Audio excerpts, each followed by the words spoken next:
விருத்தகிரீஸ்வரர் தலத்தின் வரலாறு.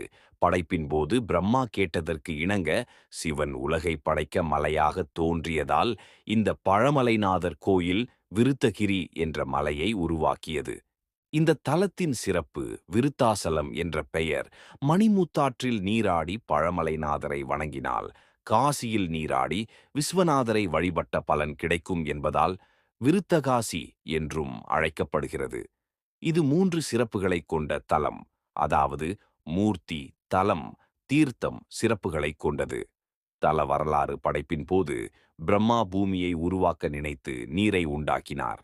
அந்த நீரில் மிதந்த சடலங்களை பார்த்த பிரம்மா சிவனிடம் மன்றாடி நீர் மற்றும் சடலங்களின் சதையைக் கொண்டு ஒரு கடினமான கலவையைக் கொண்டு பூமியை உருவாக்க உதவி வேண்டினார்.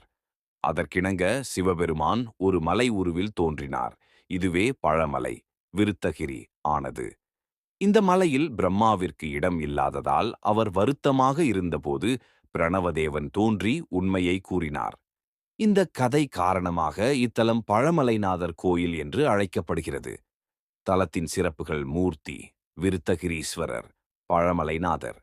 தலம் விருத்தாசலம், விருத்தகிரி. தீர்த்தம் மணிமுத்தாறு. இங்கு நீராடி வழிபட்டால் கங்கையில் நீராடிய பலன் கிடைக்கும்.